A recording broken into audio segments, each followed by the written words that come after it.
Good evening and welcome, colleagues, to our local elections hustings events. I'm Heather Hughes, the EIS President, and I'm delighted that all of our panel members and so many of you, our members, could make it here tonight.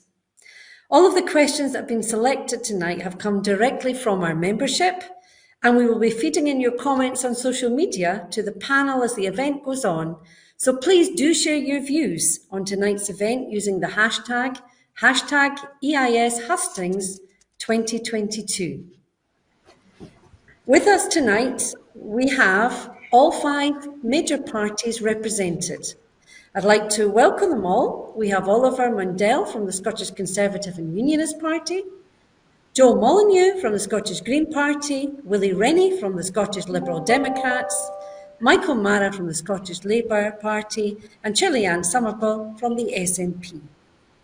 I'm going to invite each of them to make a short speech as an opener, and then the questions will follow. So I'm going to start with yourself, Oliver, if you'd like to do your opening speech. Over to you. Thank you. Good evening. I wanted to start by thanking all of you for your efforts over the past couple of years. Without our teachers and schools, I don't know what we would have done, and I know how much that's appreciated by young people, their parents, carers and families, by our communities across Scotland, and by all politicians. The COVID pandemic has meant that children and young people, and you, their teachers, have faced 2 years of disrupted education, with school closures lasting for months and widespread absences. I don't need to tell you this has had a significant impact on people's educational performance, with the attainment gap at its widest since 2016-17. Our children and young people need additional help to catch up so that the impact of the pandemic on their learning does not become a permanent one. And teachers need support and resources now more than ever. However, despite the hard work of teachers and staff, the Scottish education system has been underperforming ever since the SNP came to power. A combination of cuts to teacher numbers and to core budgets and a lack of ambition lies at the heart of this. We cannot continue with this same failed SNP approach. We need a mindset shift in our schooling, which allows pupils and our education system to catch up not just from the pandemic, but from the last 15 years. In 2016, Nicola Sturgeon said that education was our #1 priority, but the reality is that a generation of Scottish school children have been let down by the SNP, and so too have you, their teachers, often on the front line, explaining why the resources are not there to do what you know needs to be done. We need to restore our school system so that it delivers the world-class education all Scots used to enjoy, and one that meets the standards you passionately believe in. For us as a party, that means empowering teachers and putting teaching and learning back at the centre. What's more, as we move beyond the pandemic, we believe there's a need to take targeted action and put targeted measures in place to help those pupils who've seen their education suffer the most during COVID. That's why the Scottish Conservatives have called for the SNP government to set up a national tutoring programme to provide one-to-one or small group tuition for those children and young people who need help the most. Scottish Conservative councillors will work to set up local tutoring schemes. We've seen these succeed in some parts of the country already. They will also provide additional funding for after-school classes and campaign for the SNP government to allow schools to make payments to teachers who deliver additional revision sessions and extracurricular activities.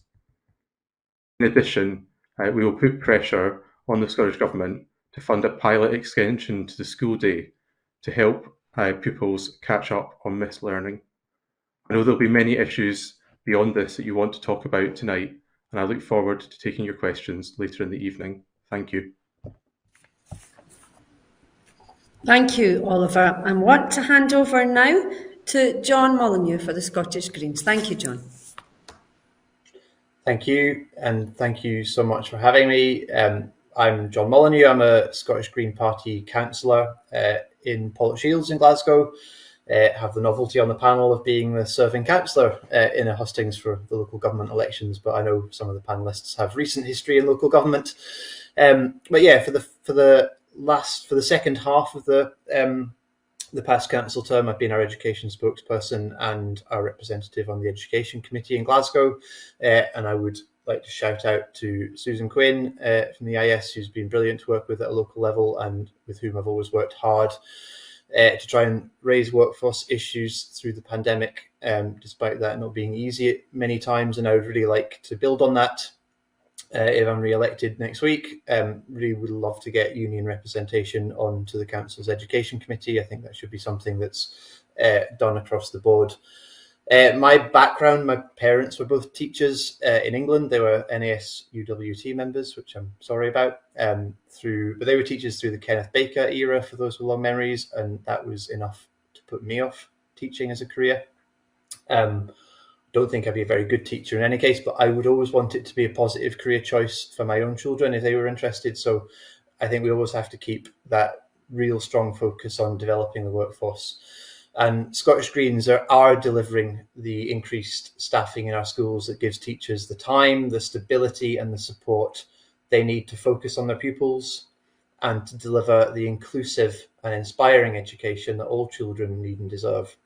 We've got a strong record of delivering for teachers through the pandemic, and we are continuing that through the commitments in the Bute House Agreement that took the Scottish Greens into government for the first time.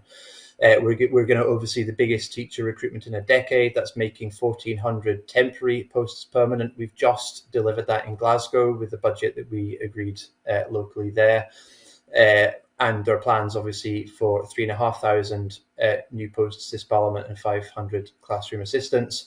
We're keeping a strong focus on COVID safety with £5 million for ventilation improvements.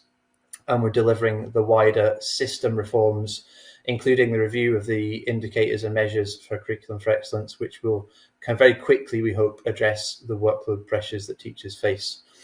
So as a local councillor, but also nationally, Scottish Greens will always listen to teachers. We will encourage your local members to engage with councillors to ensure that you get the support you need coming out of COVID, as well as ensuring that the reforms which are coming are matched to what you need and what will best deliver the outcomes we need for our children and young people. So thank you.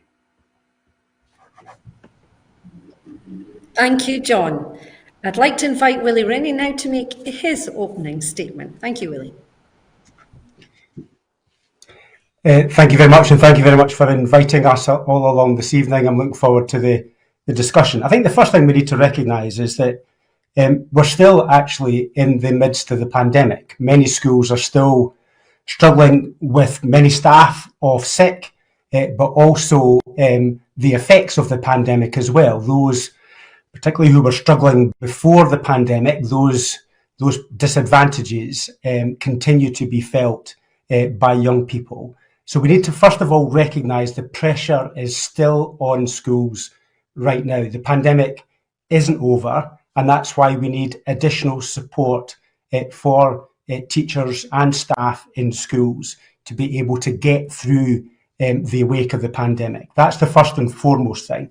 And that's why we think we shouldn't have the SNSAs, the standardised assessments in place just now, as recommended by the OECD, but we still have them in place just now because that's adding undue pressure onto schools. I think there has been a newfound appreciation for teachers, particularly amongst parents who had to do an awful lot of homeschooling through the pandemic, and we need to build on that to make sure that we get the support in schools that's necessary. I want to see quite a significant change in terms and conditions. We proposed a new Macron, just like the Macron we had 20 years ago, that I think made significant advances for the teaching profession. And we need to bring in a new Macron to make sure we can attract the teachers that we need, particularly in the shortage areas. But also we need to end short-term contracts. There's far too much casualisation of the workforce within Scottish education. It's grown to quite significant levels, and unemployment and underemployment needs to be cut as well. That's why we need a new Macron arrangement. I mean, we're following very closely the reforms of the education system, particularly through the institutions around about the SQA and also Education Scotland. But whatever institutions we end up with, what's vital is that teachers need to be leading these new organisations. We need a change of culture, less of the them and us, and more of it being led by the teaching profession, who have spent a lot of money training, and we should therefore be putting at the heart of our education system. And of course, there's going to be a change to the exam system as well. I think there's no doubt we're open to the idea of cutting the number of exams and qualifications, but exams play an important role with the system and need to be able to defend those exams so that they continue. But we should be open for change to make the system better. Then the final point really is about raising the standards and closing the poverty-related attainment gap.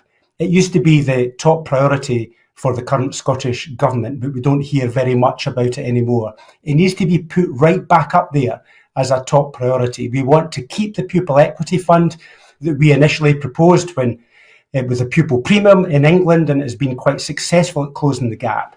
We need to make sure that we invest in Scottish education so that young people can get the chances that they deserve. Thank you. Thanks for that, Willie. I'd like to call on Michael Mara now to give his opening speech. Thank you, Michael. Thanks, Heather, and thanks to all the EIS members who are joining us tonight online, and to all teachers across the country for all the work that you've done over these past years. As colleagues have already mentioned, it's been an extraordinary challenge, I think, over the last couple of years in the pandemic. And we all know it's going to be a very long time before things are back to normal. There's no doubt about that. What's going on in schools right now isn't normal. There's still huge challenges in terms of staffing. We know that there's key groups, key transition phases, young people who have come into school and don't, and their parents haven't been in school and seen what meant to be like. They don't understand the behaviours that would normally be expected of them in primary school.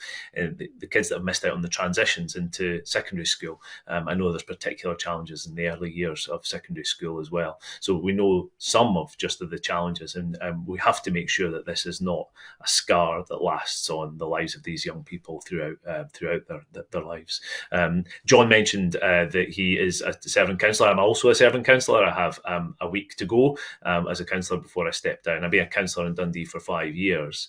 And in that time, what I've seen is an SNP administration that's cut the number of teachers by 12%. 1 in 8 teachers under that administration has disappeared in Dundee, while the number of kids has remained the same. And each year, we'll spend our time talking about year-on-year cuts to resources in terms of the kind of the interventions and the way that we work with pupils and young people in our schools in Dundee. And that's been a huge issue. And that's only going to get worse because in Dundee, we're seeing a 79% cut to the Scottish Attainment Challenge funding. Now, just last week, the EIS call was said that they were absolutely appalled by that cut. And that's not just happening in Dundee, it's happening across 6 local authorities with very significant cuts, and a further 3 with cuts as well. And it beggars belief in the EIS's words that these cuts are taking place. And this is about resources for the most challenged kids, the people from the poorest backgrounds. So what we need to try and change these situations. We need rapid delivery on teacher numbers. That needs to happen now, not just across the course of this Parliament. And we need to maintain the training of new teachers in our universities to make sure that we have a throughput and we can get the talent into our classrooms that we need. And we can't just tolerate the reversal of the cuts that have taken place since 2007. We have to make sure that we invest properly in full-time permanent teachers. And we need to make sure that those teachers, all of you, are safe. We need to make sure that you're safe in your classroom. And that's why Scottish Labour have led calls for proper ventilation in classrooms to make sure that we get air filters in place so that you can have security and knowing that you're not just watching the air monitor in your classroom go bleeping red and not having the chance to do anything about that. That we have to make sure that we've got the right environment so you're safe to work in. And we need to make sure that we can support those young people and give them the appropriate support, as I say, key transition groups, and a real focus, I think, as well on additional support needs, young people who require the extra support where so much resource has been taken out in recent years. So thanks again for the service you've given. I know it's been incredibly difficult, not just for you, but your families, and the strain that you've been put under over the last few years. I do believe that if you can put in place Labour councillors, they give you the best chance of delivering for the young people who I know that you're here to serve. Thank you, Michael. And finally, can I now ask Shirley-Ann Somerville to give us her opening remarks, please? Thank you, Shirley-Ann. Thank you very much, and it's a pleasure to be with you tonight. Can I begin also by thanking everyone on the call for everything that you have all done over the past couple of years. I know, speaking as a parent, the amazing support that we've had as a family, but I know that is also replicated right across the country to the terms in terms of the support that teachers have given under the most difficult circumstances for themselves. And I'm also very much aware that COVID is still with us, and there is still an absolute challenge in schools on a day-to-day basis for that. So thank you for everything that you have done and are continuing to do. In terms of our desire to make real change and improvements within the education system, we have seen early changes since the Scottish Government came into power that have impacted right across schools. Some of them, of course, have been areas that the EIS have been campaigning on. For example, our increase to the universal free school meals entitlement to primaries 4 and 5, and we will obviously move on to 6 and 7 and to pilot schemes within secondary schools in this parliamentary term. We've seen movements to ensure that core curriculum charges have been removed, that we now see music tuition fees being removed, and the school clothing grants increased. Very importantly, of course, we've seen the additional teachers that have been put in place. We've seen 1,400 that have been employed over the pandemic, and I was very pleased that we could baseline the funding for that within the local government settlement to ensure that from the Scottish Government's perspective there is no barrier to those now being permanent contracts, and that's something we're very, very keen to ensure that local government is encouraged to do. We are, of course, as has already been mentioned by the Scottish Green Party colleague on the call tonight, also obviously have a commitment to 3,500 additional teachers by the end of the parliamentary term, as well as the work that's already been undertaken on that. Key, I think, obviously, to a lot of the work that is happening is around COVID recovery, and within that, one of the drivers very much is the additional teachers that we're putting in place to allow local authorities to be able to have more teachers in the classrooms, but also the £1 billion worth of attainment funding that has recently been announced.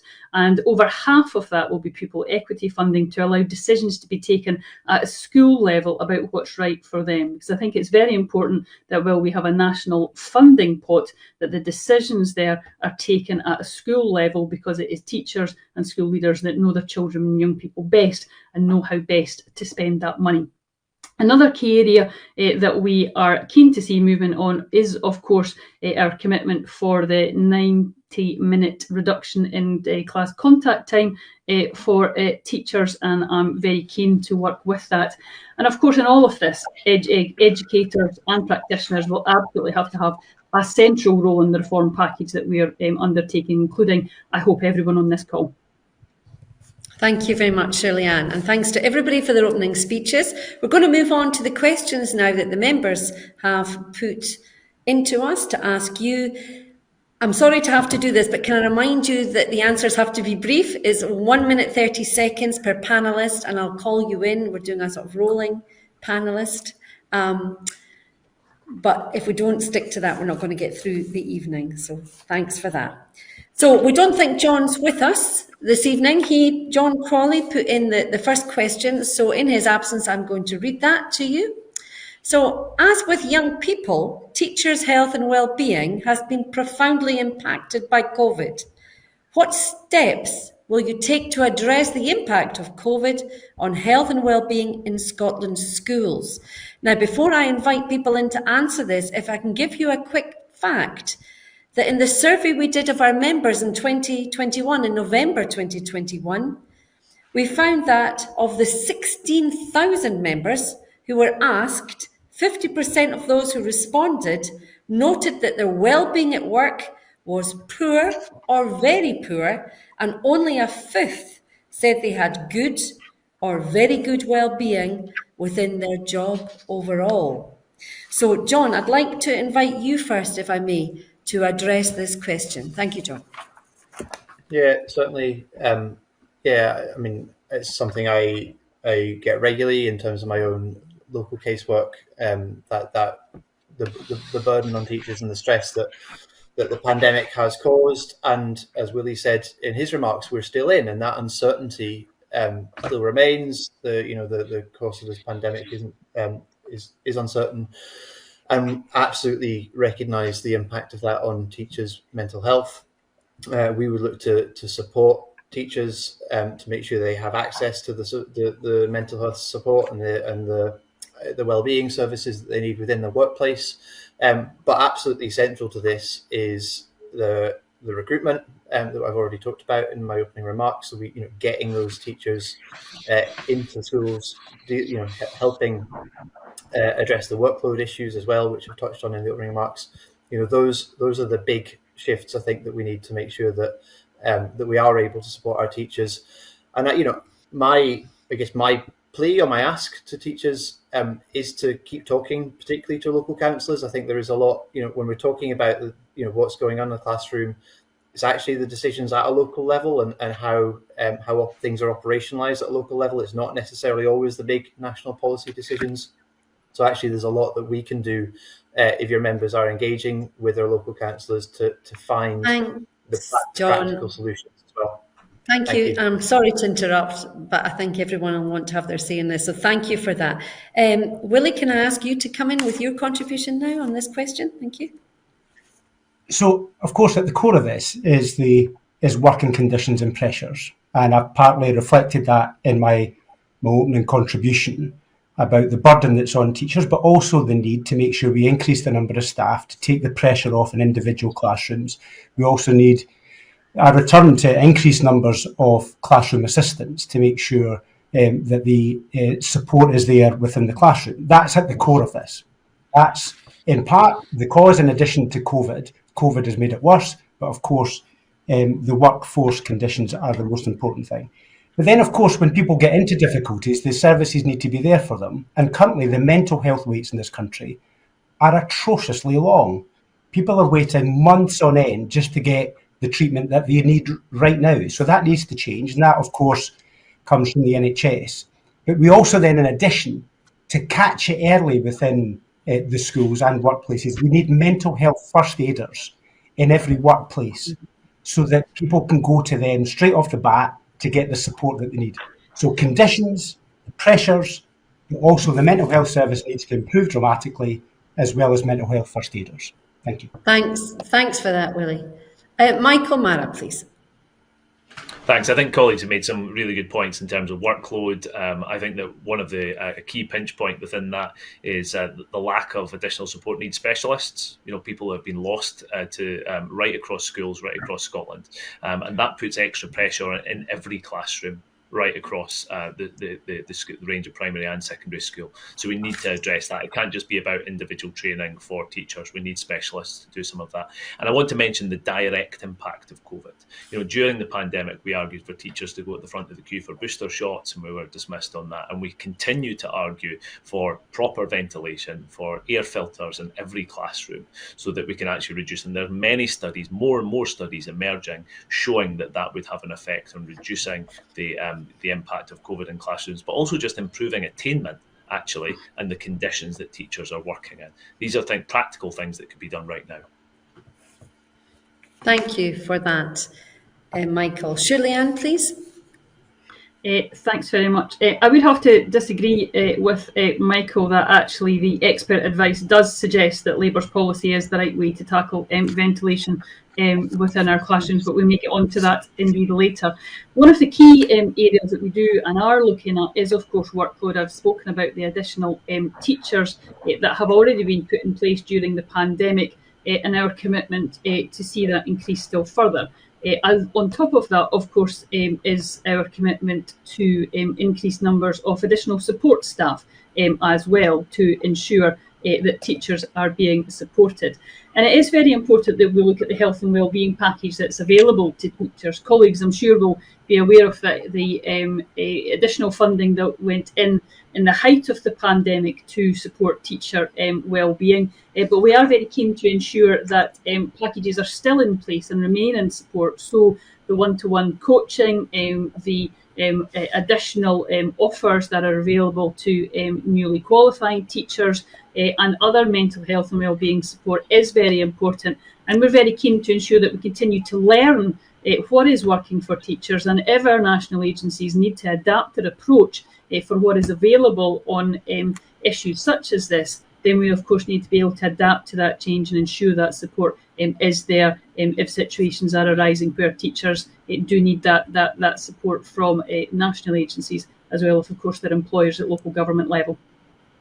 Thank you, Shirley-Ann. And Oliver Mundell, thank you for your contribution to this question.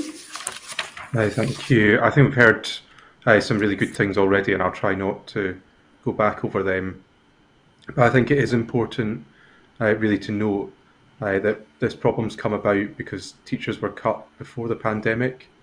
It's exposed what a foolish decision it was, to leave our schools, running with such pressure to start off with, and COVID's really revealed that. And I think the most important thing we can do is get additional teachers and support staff into our schools to relieve some of that pressure. I also think it's about recognising that teachers are having to deal with young people who themselves are struggling with mental health and well-being, and often dealing with very difficult classroom behaviour. And again, one of the things that concerns me is how pushed local authorities are, and the lack of support there is from central education teams, and sometimes even within school, the lack of support from senior leadership teams to help support classroom teachers with those challenges. Thanks for that, Oliver, and thanks to all of you for your contributions on question 1.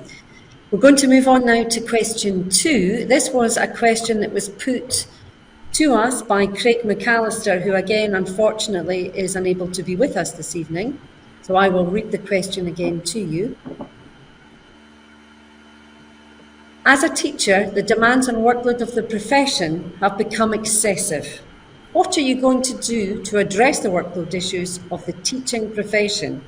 And another one of my quick facts, that workload has been reported by members as a key factor in their poor well-being at work.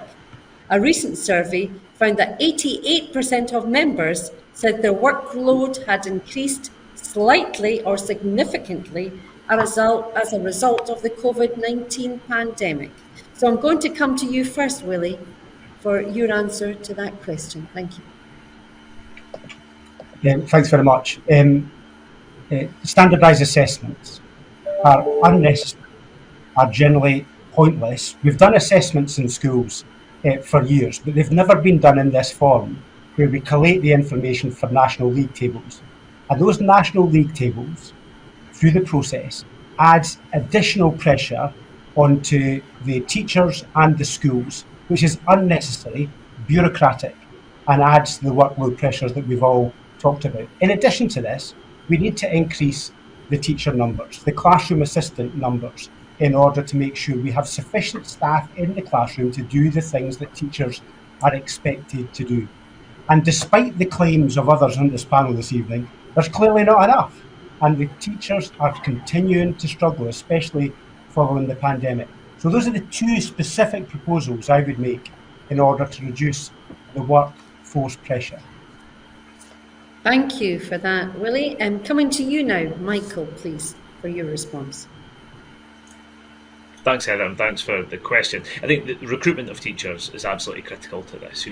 Big part of the reason that teachers are overburdened is that the classes are too big, that we have too many pupils in them, and that is about how the workload is shared throughout the population. So we need to get back to a position, we need to reverse the cuts that have been made since 2007, very significant cuts to the number of teachers across Scotland. I've already mentioned the extra pressures, the lack of specific provision for additional support needs across Scotland has resulted in for teachers. And so those are the system-wide pressures that need relieved, because that is what's bearing down on teachers day to day.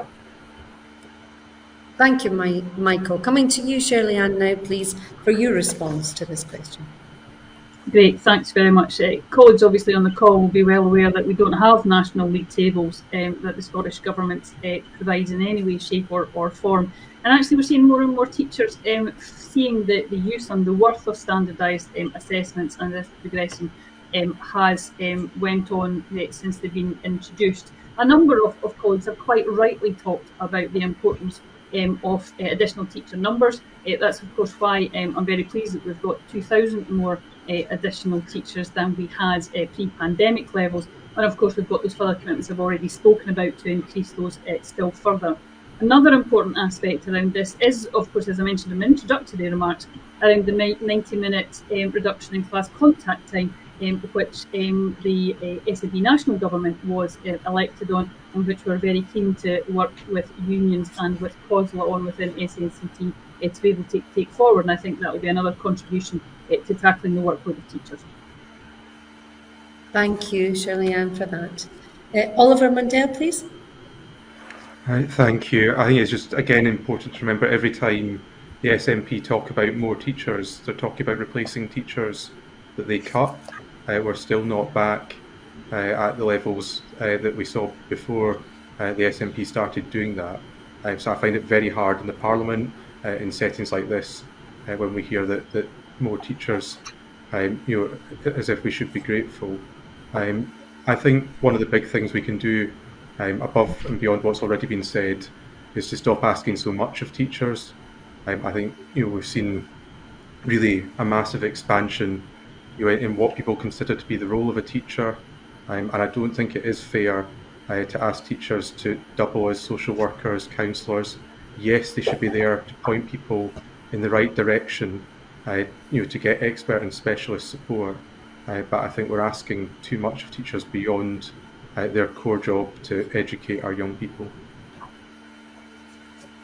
Thank you, Oliver. And finally on this question, John, thank you.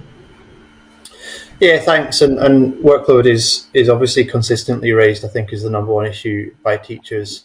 And I think that the big opportunities here, there's lots that can be done. The big opportunities are going to come through the bigger reforms, the system-wide reforms, the new national agencies, the refresh of the curriculum for excellence, the review of exams and assessments. We can make sure that with Greens driving those things within the Scottish Government, we can make sure that the EIS's concerns are really fed directly into the development of those things.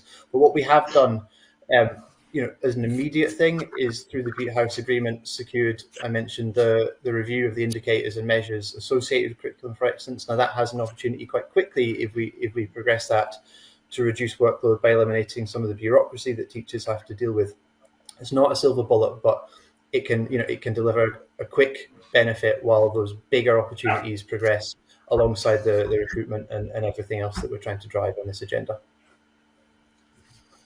Thank you, John, and thank you to all the panellists for their contributions there. So some good news. We're a bit ahead of time. So for the next question, we're going to allow all the panellists 2 minutes if they would like to have a little bit longer to answer this. I'm going to welcome Des Morris, he is with us, and he is going to read his question. So Des, would you like to come forward and read your question? Thank you. Thanks, Heather, and good evening, panel. I'm Des Morris, I'm a teacher in East Renfrewshire. I'm also EIS Local Association Secretary for East Renfrewshire, Sally's convener of the EIS and joint chair for the teacher side for the SNCT. I was struck actually and good evening, panel. I was struck that in your opening comments, none of you mentioned or addressed the issue of teachers' pay, which I found a wee bit disappointing, I have to say. So my question is, do members of the panel support the SNCT teachers' side 10% pay claim for 2022-2023 in light of the continued need to restore the value of teachers' pay, which has declined sharply over the last 12 years, in light of the recent and further forecast huge increases in the cost of living, and in light of teachers' efforts during the pandemic in maintaining continuity of education despite the risks to themselves as frontline workers? Thank you for that very important question, Des. And before I invite the panellists in to answer that, I'd like to add that this issue, the issue of pay and the cost of living crisis and everything that Des has mentioned in his question, not only affects members in schools, but also in further and higher education. And I have no doubt that you will know that at the moment our Phelan members are currently striking over pay and conditions. So I'd like to start by inviting Michael in to give his response to Des's question and my point. Thank you, Michael. Thanks, Des, for the question, and to you, Heather, for the addition. So we're absolutely clear in Scottish Labour that there should be more than a real terms rise in teachers' pay. Actually the kind of the offers that we've seen on the table in recent years have been essentially real terms cuts to the standard of living that teachers are afforded. And given the pressures that you're discussing, that's absolutely critical. That's absolutely clear. Given the current rate of inflation, that's going to be close to that number, I have to say. I think that it's right that the union is coming with a substantial claim and actually negotiating robustly to make sure that they can meet the needs of teachers, given all what you've just described. So we're happy to back the union in their fight for that. I think the number will depend clearly on that negotiation that comes through, but we think that the reality of any kind of real terms increase in pay isn't going to be far off that 10% mark. Thank you for that, Michael. Shirley-Ann, please, same question. Thank you. And I would ask colleagues on the call, of course, not to just pay attention to what happens today when colleagues across are stating their position on this, but also what they put forward in Scottish Government budgets to actually ensure that they're actually wanting this to happen in reality if they are not happy with what the Scottish Government's putting forward, because that changes it from what you say in a Hustings to what you're actually trying to get through when a budget has to balance. So I would ask colleagues to bear with us to see whether those figures match. I think this is clearly really, of course, a very, very important issue. I think the Scottish Government has a strong record on supporting teachers. For example, we did back a substantial 13% pay rise between 2018 and 2021 because we absolutely recognised the importance of recognising the work that teachers undertake, and that was a significant uplift that we took forward at that time. Clearly, we're at the start of the negotiation process for the next financial year. We'll wait until, of course, after the local government elections so that SNCT can move forward with this as it should with the employers, with the local, as of course the local authorities. But we're very keen to play our part to ensure that those negotiations take place quicker than they normally do, because they do take their time. And that is deeply unfortunate, and also that we come with a settlement that is fair for teachers. I would point out, of course, as the party that is in government, we will have to do that at a point where in the financial year 22-23, we've of course seen a real terms cut to the Scottish Government's budget. So there is a reality that the Scottish Government has to undertake all these negotiations, but we are certainly determined to play our part to take that very seriously and make sure that we're working with COSLA and with our trade union colleagues on an expeditious result that I hope teachers will see as fair. Thank you, Shirley-Ann. Oliver now, please. Thank you. Again, I'd push back on that slightly and say it's the job of the Cabinet Secretary, who sat round the Cabinet table to make the case for teachers in the Scottish Government budget. And I think we've seen from this year's budget, right across the budget lines, in all parts and stages of education, that there hasn't been the kind of money and support you would expect off the back of the pandemic. I know the EIS has recommended accepting, or has accepted the provisions for this year. I personally think that's a mistake, because I think getting an incremental increase over 2 years out of this Scottish Government might have been easier than going for 10% at once.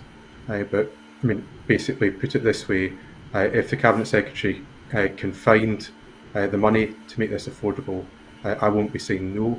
I think teachers are underpaid. I think it speaks to the recruitment challenges we face, particularly in rural communities like my own. And I also don't think that all of the work teachers do is recognised, and that is something I did mention in my opening. I think there should be the possibility of additional payments for teachers who work outside of their contractual hours, who are already offering our young people far more than they have to, and I think some of that work should be financially rewarded as well. Thank you, Oliver. John, now please. Yeah, thanks. I mean, I'm proud of Scottish Green's record supporting EIS in the past. The 2019 campaign for a 10% rise, where we stood with the union throughout and secured the funding that was needed to deliver that. As a councillor, as a Green councillor, I will push for restorative pay rises for teachers and for all local authority workers. But we need to recognise that councils don't have the revenue raising powers to do that in one go. And in the context of a national budget, with inflation running, upwards of 7%, and as Shirley-Anne said, a real terms cut in the Scottish Government's allocation, then we do need to look at what's achievable. I'd also go back to, we have had the discussion just now on workload. That workload is consistently, in terms of my engagement with teachers, or their biggest priority alongside pay. Pay is important, but we do need to take the action on workload as well. So, I'm confident that we will push for a package both around workload and pay that will improve the conditions for teachers going forward. Thank you, John. And finally, Willie, would you like to respond to this question, please? I just want to pick up Des to start off with. Actually, I did talk about terms and conditions. I talked about a new Macron. And if you recall, the Macron process from 20 odd years ago had a step change in pay for teachers. And that's what I'm proposing that we should have now to reflect the new challenges that teachers face following the pandemic. We do need a new Macron. Of course, I'm in favour of a decent pay rise. I'm not going to get involved in the individual negotiations. I'm not going to set a number. I think similar to Michael, I think there's got to be a reflection in the CPR, IPR just now. We need to make sure there's an increase to reflect the increase in the cost of living. But there also needs to be a recognition that if we don't give a decent pay rise, then we will start to see some serious recruitment shortages. And that's when that starts, it's quite difficult to reverse. We see it in rural areas, as Oliver's also already mentioned, but in particular subjects as well, we see where the salaries are just not competitive with the private sector. So we're going to have to make quite a significant investment to make sure we don't have a recruitment crisis in the years ahead. And that's why we're proposing there should be a new Macron. Okay, thank you for the response, Willie, and to all the panellists. We're still doing really good for time, so we're going to keep allowing you 2 minutes for your answers. The next question is going to be put by a member who again is with us, Gemma Clark. So I'd like to welcome you, Gemma, to put your question to the panel. Hi, good evening. I'm Gemma Clark. I'm an EIS member and co-founder of Scottish Teachers for Positive Change and Wellbeing. We're a group with over 3,000 members. In the last 24 hours, our poll found that 44% of teachers still have no CO2 monitor in their classrooms. Previous surveys have shown that many teachers who do have CO2 monitors report that these are frequently turning red despite windows and doors being open. What will you do to ensure that local authorities are providing CO2 monitors and also ventilation units where these are needed to avoid another winter of disrupted learning due to mass infection? Thank you, Claire, for your question. And before I invite panellists in to answer that, I'd like to add a wee bit myself. The EIS has made a number of demands to ensure that schools are safe as we tackle this pandemic, including investment in improved health and safety measures and contingency planning during the COVID-19 pandemic and post-pandemic, and a commitment to maintain improvements in basic health and safety measures such as adequate ventilation and enhanced cleaning regimes. We also believe that teachers should continue to have access to free testing to reduce any further impacts of staff or pupil absence due to illness. So, I'd like to invite, first of all, Shirley Ann to answer Gemma's question and address my issue. Thank you. Thanks very much, Heather. Well, we're going to just have a takeover there of the panellists when we thought you'd disappeared, but we'll carry on and keep you in charge. Firstly, on your point about asymptomatic testing, of course, this was a decision that, as with all decisions that the government takes around COVID, was informed by our expert advice, including Public Health Scotland and the advisory subgroup on education and children's issues. And those expert advisors certainly came to government and talked about the importance of the protection against COVID-19 because of the vaccination programme, the very high uptake in that, and also the fact that severe health outcomes are now far less likely because of the availability of treatments such as the antiviral treatments that we're all aware of. We can, of course, still see local health protection teams using and opting into asymptomatic testing if there's an outbreak, which they believe that that's an important part for them. So hopefully that certainly at least clarified and explained the decision making that the government undertook on this. On the issue of ventilation, we've of course provided additional funding for local authorities to make sure there's no issue with funding being a challenge for local authorities on this. Many local authorities have moved to one-to-one ratios for CO2 monitors to classrooms, and indeed all should do so in due course because of the guidance that's in place over that. In terms of the HEPA filters, so on that issue from the question, I would be genuinely very interested to get more feedback after the Hustings about the recent survey on the number of filters, on the number of monitors. That certainly doesn't seem to match with the material that we're getting back from local authorities.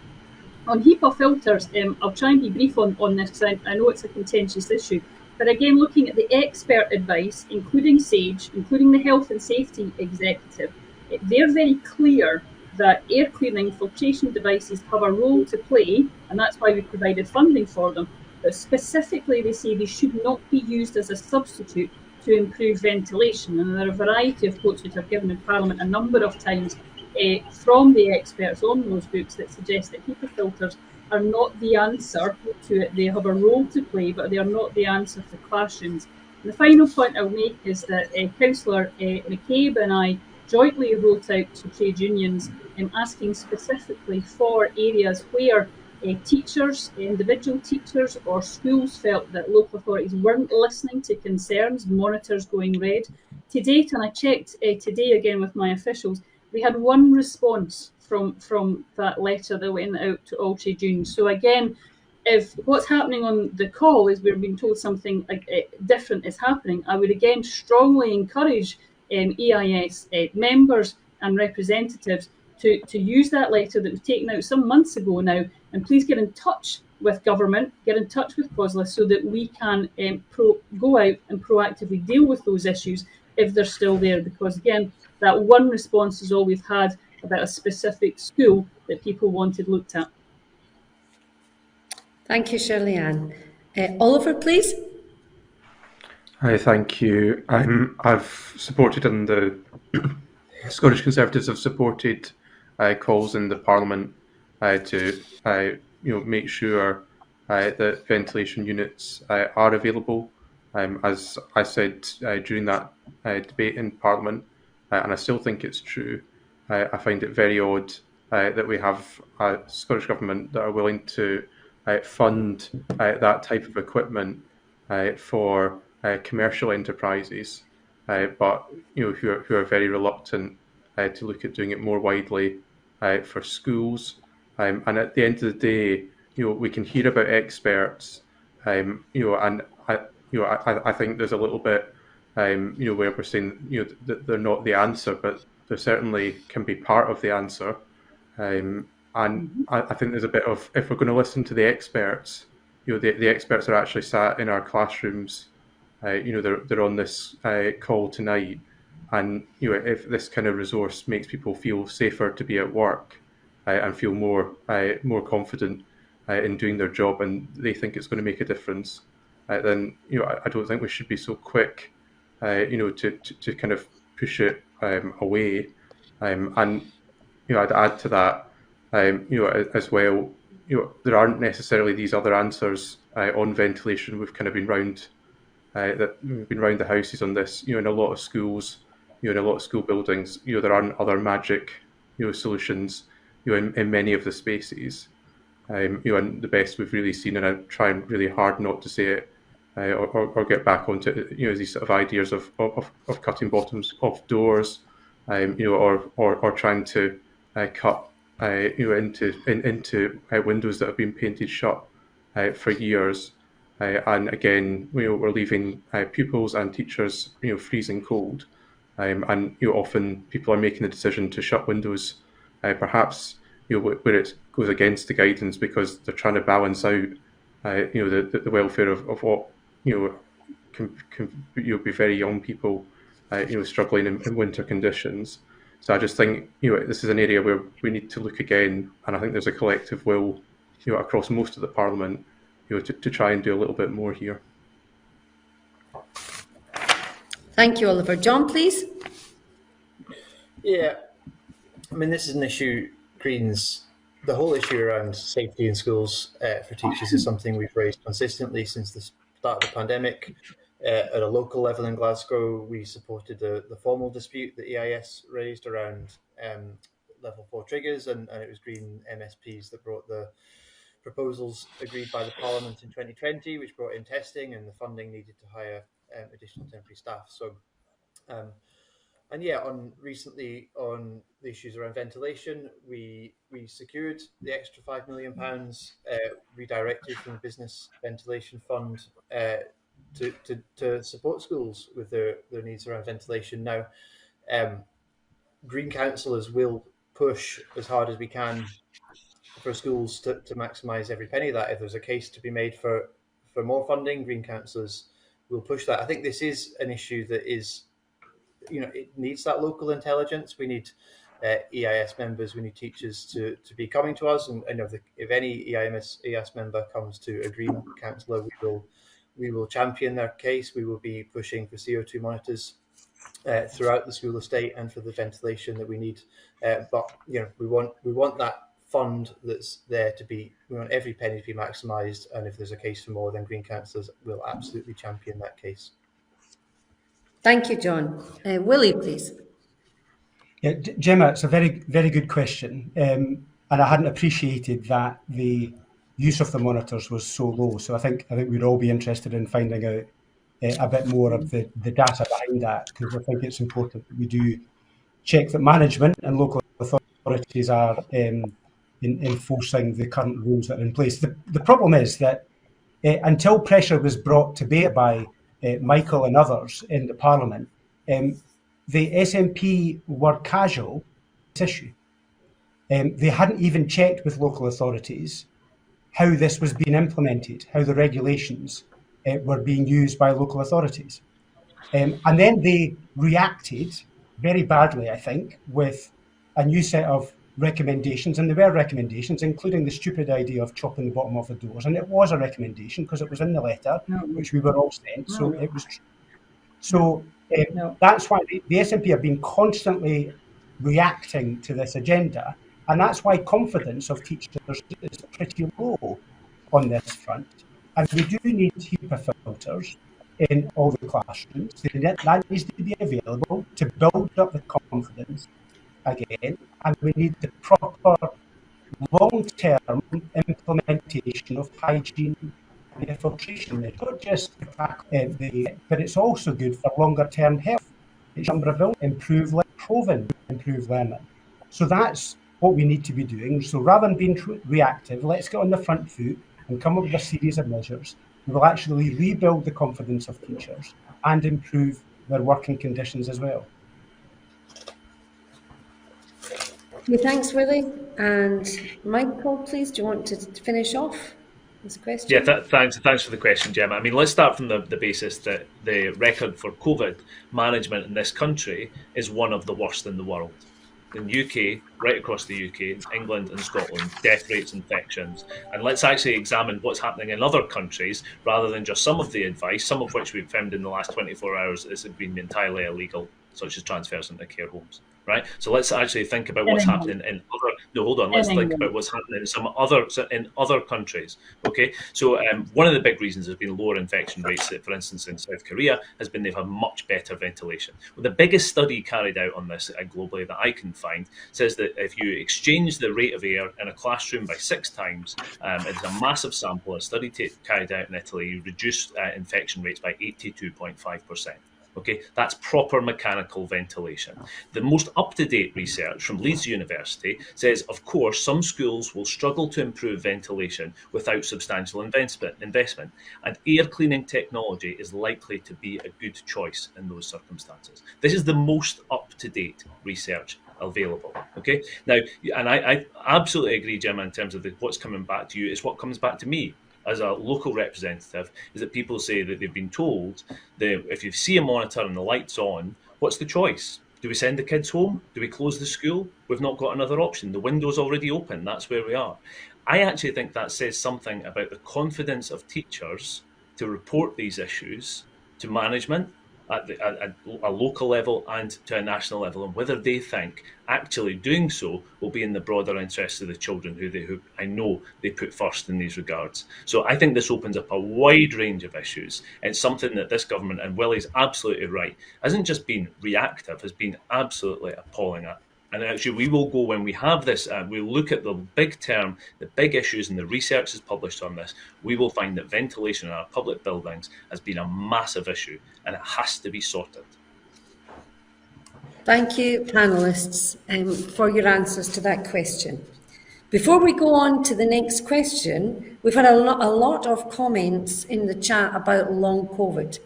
Long COVID remains a very serious issue in education.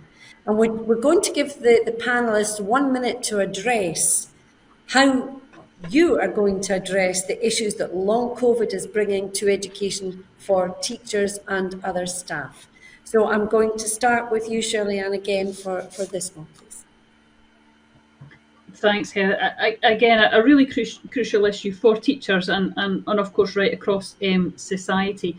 Clearly, the government is very keen to support anyone that's suffering the effects of long COVID. We're still learning about the impact of long COVID and how it impacts on people, but we know this is going to be with us for some time. That's exactly why the Health Secretary will be making a statement to Parliament very soon on how we should take forward and support people with long COVID.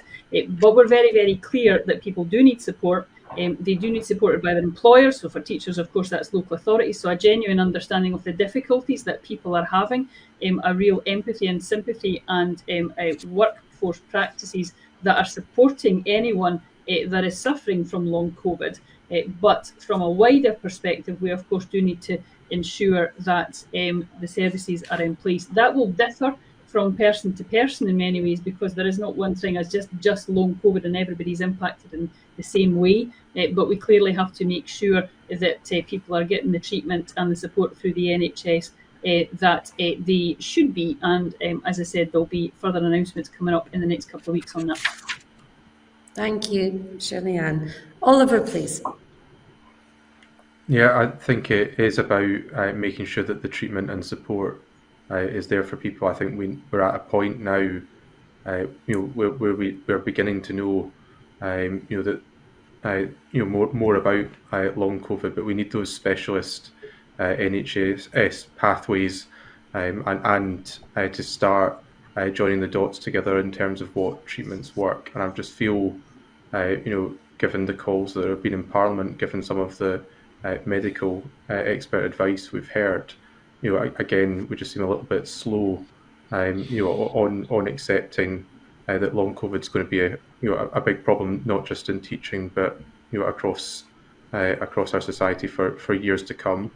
And specifically in relation to teaching, clearly, it feeds back into all of those other issues we've been talking about before, where teachers are under huge pressure, where schools are under huge pressure, where we're short on teaching staff.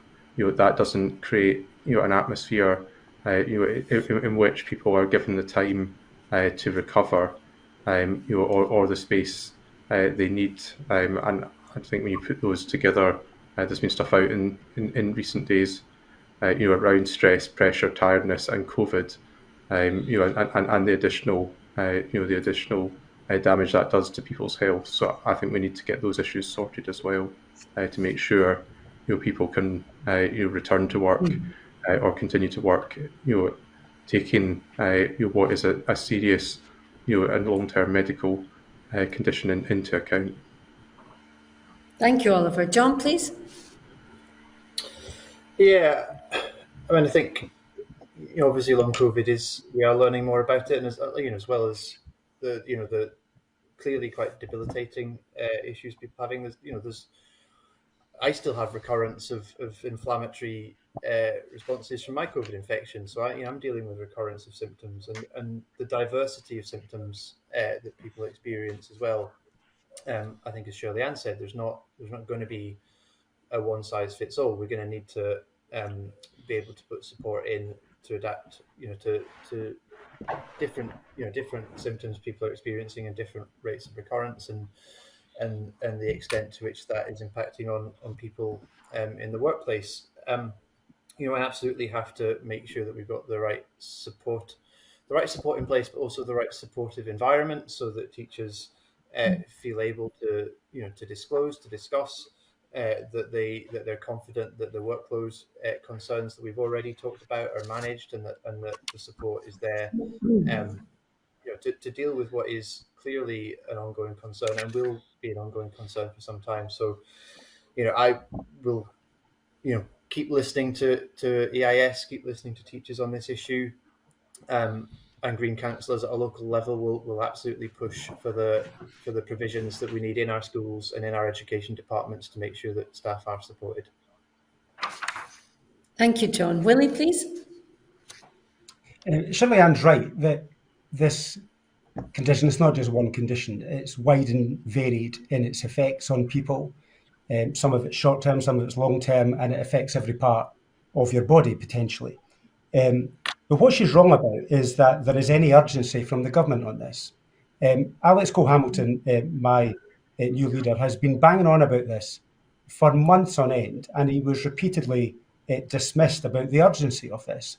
And even the recent statement, which was going to publish the strategy that was due to be made in Parliament, has been delayed until conveniently after the local government elections.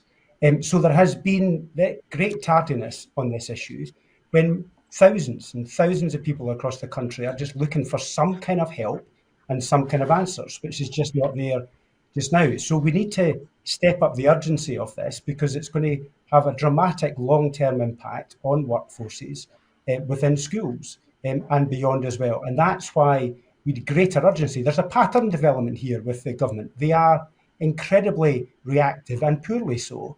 And they do need to shape up and improve the reaction time to this fast developing pandemic, which is still hitting us today. But it's been far too tardy, and it needs to improve quite significantly if we're going to help the thousands of people across the country who are desperate for help. Thank you, Willie. Michael, please. Yeah, thanks. It's a really important question. I spent time with a constituent today, a long COVID sufferer who has been suffering incredibly badly for 18 months now. Essentially has lost 18 months of their life. And the delay, and it is interminable delay in terms of the government's reaction to this. And Willie's right, Alex Cole-Hamilton has raised this time and again in being dismissed in Parliament. We need a proper strategy, and it should have happened long ago, and the resource should be there to deal with it. What we do know is that so far, in terms of the studies that have been carried out, is that there are certain factors that are going to make this worse. If you've been intubated when you've suffered from COVID in the first place, it's a significant issue. If you're obese, it's a significant issue, and if you're female, it's a significant issue. Now we know across the pattern in terms of teachers in Scotland, many more teachers are women, and as a proportion of the whole workforce. So actually, the teaching workforce is actually specifically at risk. We also know that teachers are far more likely to have been infected than other parts of the workforce with this. So there is a significant case, and the statistics are there, Shirley-Anne, to show that teachers have a higher rate of infection than other parts of the public sector and private sector workforce. We know, and I think there's going to be a significant case, that this is an industrial injury. Okay, thanks for your answers to that, everybody. I'm going to move on now to the next question, which is question 5, and that's going to be asked by Mary Green, who is a colleague of myself. So I'd like to welcome you, Mary, to come and ask your question. Thank you, Heather, and good evening, everybody. The independent panel on career pathways for teachers recommended that a career pathway should be established for specialist roles in curricular, pedagogical and policy delivery through the creation of a new post of lead teacher. It was agreed that lead teacher would be established as a new post under the SNCT structure and implemented by August 2021. What are your plans with regard to lead teacher positions to provide career progression opportunities for teachers? Thank you for that question, Mary. And I'm going to add a bit on to that for you to consider, panel. So we also had a related question from Jacqueline, who asked, what will be done to ensure that all qualified teaching staff, some currently languishing on supply lists or sitting at home without a permanent post, will be given a permanent job? And what will the timescale be for this? So because I'm giving you kind of 2 questions, I'm going to allow everybody 2 minutes each to answer that. And we're going to start off this one with yourself, Oliver. Thank you. Thank you. I think the 2 very important questions. I think it does go to the heart of one of the big problems for many teachers, for people who enjoy being in the classroom, who enjoy being classroom focused. And they get to the end of the pay scale, and there isn't necessarily attractive options for them at the moment. So I think lead teacher positions are a really good opportunity. That's something I'm very supportive of. But again, it's becoming a theme. I think it's another area where the government moves very, very slowly. I asked a question to Shirley-Anne, which I got back just the other day. And they're not actually able to say how many lead teachers there are. There doesn't seem to have been, a huge push, to take that forward. It seems that we're getting off to, to a sluggish start on something that should be really positive. And I think that there's much more we can do, to create enhanced opportunities for teachers. And there's plenty of other good examples. And I think it is an area when you look across the OECD where Scotland is particularly weak, and I think it's something not everybody wants to take on. Certain roles and promotions in schools at the moment, but we need to find a way of making making teaching attractive for people and making it pay for those who've got the most experience and an awful lot to give back. In terms of qualified teachers struggling to find jobs, I find that just incredible, and it was something that came up throughout the pandemic. We've got people ready to go who want to teach young people, and for a variety of reasons, we've not been able to match them up with a job. And again, in across teaching at a time when we're seeing recruitment challenges, the idea that offering people a variety of short-term roles without that certainty, it is wrong. And I think that there is a much greater role for the Scottish Government, who just say, this is something that's happening in local authorities, it's local authorities, it's local authorities.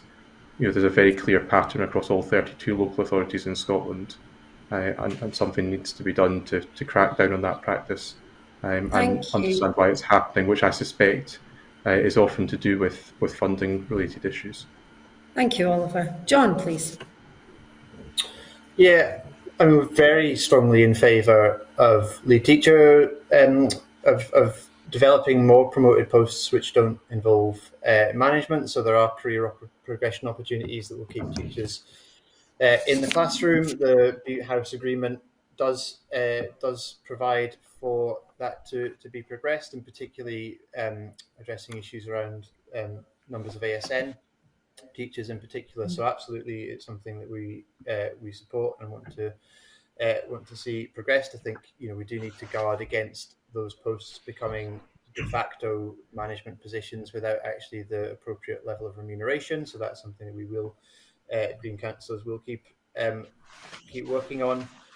And yeah, I mentioned at the start in Glasgow the budget we just passed with the additional funding that came this year has made all the temporary posts that were appointed through the pandemic. We have now made all of those permanent. I don't know what the situation is in other local authorities, I'll be honest, and if the case is that funding which has been secured and provided to local authorities hasn't resulted in those posts being made permanent, then that's something that does need to be taken up. I'm sure Green colleagues at a local level would champion that as well. I'm so sure we've done that in Glasgow, but I would hope that across the country that would be the case. Thank you, John. Willie, please. Yeah, this isn't just about career progression. That is incredibly important, and there needs to be a pathway for teachers to progress through their careers, to increase the value of the work that they're doing and the value of the career. That's important. But it's also incredibly important if we're going to develop the curriculum, because the curriculum is going to be, there's going to be a national discussion again about the curriculum, and we need the specialists in each subject to be able to have the authority and the position to play a lead across the education system. And that has been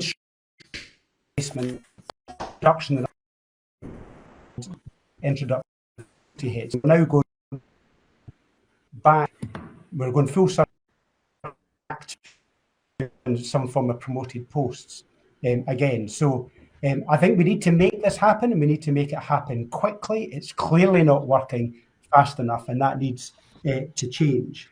So I think that's what we need to do. You can tell from all the questions this evening that there is a kind of a theme and a view developing from the teaching profession. Things are very slow to progress, very, very slow to progress. And it's not the priority that we were told education was 5, 6, 7 years ago, and it was going to be the defining mission of this government. They don't say that anymore. And I think that's reflected in the lack of activity in areas like this, on lead teacher, but also in the ventilation. And we'll come on to, hopefully, the poverty-related attainment gap as well. So, but it does tell you about what I think the teaching profession is thinking about its government just now, and it's not particularly good. Thank you, Willie. Michael, please. Yeah, I think Willie's characterisation there in terms of the lethargy that's in government is well founded, and we had years of botched reform under the previous cabinet secretary, which has led to a kind of a backlog of a situation in government. I would say if there was something I was going to cut them a bit of slack on, it would probably be this. I think since the last couple of years under COVID has probably not been the time to significantly change the promotion pathway for teachers. The report is in place, and I think we should be getting it back on the table and accelerating this work right now to make sure that we can get it back in place. And this is obviously partly in reaction to faculties, which I think has been, frankly, across the country. Most teachers I speak to hate the situation of faculties that's developed in secondary schools, and so they're looking for other options in there to actually be able to pursue that. And I want to make mention of Dundee again, where faculties are on the table. The Labour councillors have opposed that and have managed to stall it previously. The SNP administration are pushing for it again, and the Labour councillors, if elected next week, will continue to oppose it alongside their EIS representatives. Thank you, Michael. And Shirley-Ann, finally, on this question, please. Thanks very much. I'll agree with some consensus with Willie Rainey. We haven't had too much of that between him and I tonight. So let me start with that. It is much more about than about promoted posts for lead teachers. He's right, they have an important role with the curriculum, but also around pedagogical and policy delivery as well, which is crucial. The reason I answered the question to Oliver as I did is we don't have official statistics just because of the timing of those official statistics coming out. But we're clearly aware from our conversations with local authorities that there is recruitment now beginning to take place for lead teachers. And I think we do have to bear in mind, quite rightly, that it is up to local authorities to decide about the recruitment and retention of teachers and the teachers that they will have in place. So for a local authority to be able to decide in their different areas where lead teachers should be and what roles they should play. That's the right thing to do. We don't want that set by national government. But of course, national government does have a responsibility for is ensuring there's funding in place to be able to support those. And I go back to the figures I mentioned earlier, I think, around the fact that we've baselined support that we had given during the pandemic to ensure that local authorities could look at, for example, posts like lead teachers. And that's the role when it comes to national government around permanent staff as well. If we're not the recruiters and the employers of teachers, but one of the issues that we were told by local government was the barrier to allowing teachers to be given permanent contracts rather than temporary contracts was around the fact that the government had to baseline that funding to ensure that local authorities knew they were getting it year on year. We've done that, and now we're seeing local authorities changing some of the contracts from temporary to permanent. Obviously, that's something that I'm very, very keen that we continue to go further on. I think there is an absolute determination for us to look at much more permanent roles rather than temporary. Of course, there'll always be a role for some temporary contracts. Some people might even prefer it, but it shouldn't be a local authority determining that's the right way to go about things. That should be if it's the right thing for individual teachers. And that's why we're really, really keen to make sure that the funding's in place to allow much more permanent contracts to be in place to be able to support local authorities to do just that. Thank you, Shirley-Ann, and thank you to all the panellists for your answers to that questions. We're doing okay for time, so before we go to question 6, I'm going to ask another question that's come to us from comments that have been made throughout this evening's hustings.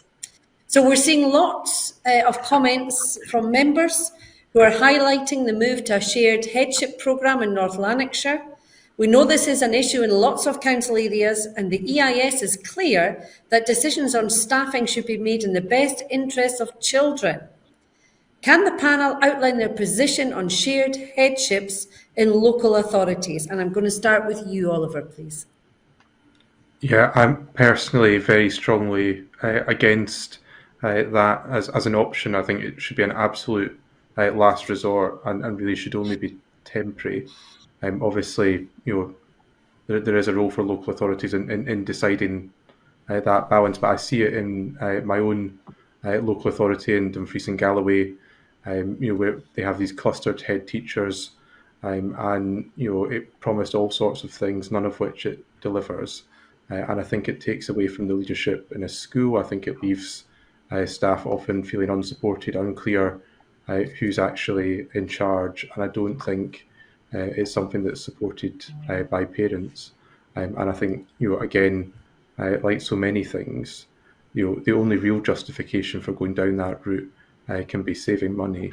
And I just think the head teacher, is too important to the school, is too important to the empowerment agenda. And we can talk about, talk more about that, in other questions possibly. But I just think it's just the wrong thing to do. Thank you, Oliver. John, please. Yeah, I mean, I can really only speak from the context I see in Glasgow, but yeah, I wouldn't support it in Glasgow. I don't think it will work at all in a city like Glasgow. I think we need that connection to the school. We need that leadership and that line into parents and families. So yeah, it's not something that I would support in Glasgow at all. I know probably something that's come more from more rural parts of Scotland, and I don't have the experience from those areas. But yeah, certainly, I don't think it belongs in our cities. It wouldn't be something that I would support. Thank you, John. Willie, please. Yeah, we had a crazy idea in the East Neuk of Fife, put forward by the SNP administration, in fact, in Fife House, to have 9 schools with one head teacher. And one of them was a secondary school over 100 square kilometres. And the parents were outraged, and quite rightly outraged. But you've got to ask yourself why we're in this position. And we're in this position because headships have become incredibly unattractive positions. We have very few people who are actually willing to be head teachers now. The pool of people that you're selecting from is very small. I know another school in my patch is really struggling to get a new head teacher, and it's a big school, and it should be able to. It's one of the best schools around, but it still can't get a head teacher. And that is because we've not been recruiting, training, nurturing new head teachers to take on these positions. That's why we are where we are. And you've got to ask yourself, why has this been allowed to happen? We've been sleepwalking into this. Now, of course, there's lots of shared headship positions. There's many where you've got 2 schools with one head teacher, and you can probably just bear that as long as the distance between the schools is not too large and the other leadership within the school is strong. You can probably bear that. But when you get up to a position where you've got 9 schools, including 1 secondary school, it's just ridiculous. And we've sleptwalked into this, and the reason is because the government have been caught napping on it. We need to change this, recruit and nurture more head teachers, so we're no longer having to be forced into making or even consider situations and proposals like this. Can I just, I forgot to answer the short-term contracts arrangements. I've been pushing on this issue in the last question, I'm sorry. I've been pushing on this issue for some time, and I was horrified to discover early last year there was 1 in 10 teachers were on short-term contracts. And we pushed for the funding to be made permanent, in particular through the pandemic funding, but there are still far too many teachers on short-term contracts. Sometimes they're on short-term contracts for 6 years before they can get a permanent position. That is also making it an unattractive profession, and that's why it needs to change. We need to make the funding permanent so the positions are permanent. The government have gone part of the way there, but they've not finished the job. Sorry for adding on. Thank you, Willie. I'll cut you that little bit of slack there. Michael, please. Yeah, I mean, I'm completely opposed to this, and on the head teachers are running multiple schools, and the way this works is that local councils will make decisions of their own, whichever party strike they may be of. And I think we're seeing this across the country. I know I've actually seen it in Dundee as well. Willie's right to point out what's happening in Fife. We've got 2 sets of primary schools in Dundee at the moment being run by 1 head teacher for each of them. It's something that the officers are keen to look at to see whether, because every year officers and local authorities are looking to find what is the thing that they can get away with cutting, and the government then reacts and maybe tries to say, oh, maybe you shouldn't do that. Maybe, we want to have more teachers in this area and we're going to ring fence that or put in place, because the overall amount of money that goes to councils has been decimated And the funding formula that works for councils has been decimated as well. So the councils are so reliant now on central government financing rather than the local taxation, so they have no free will. So they end up with wheezes to try and sort out their budget situations. And that's what this is. It's not about putting kids first. And we have to get to a position where councils are genuinely empowered to actually put those kids first, because they're trying to do their best, but they're trying to do their best in extraordinarily difficult circumstances. Nobody thinks that this is a good idea. Let's face it. Not even the people that are putting it forward. They're trying to actually manage an unmanageable situation that's been created for them. And we have to get out of that cycle of crazy ideas, crazy situations coming out of grotesque mismanagement of the local government financing in this country. Thank you, Michael. And finally, Shirley-Ann, if you'd like to address that point.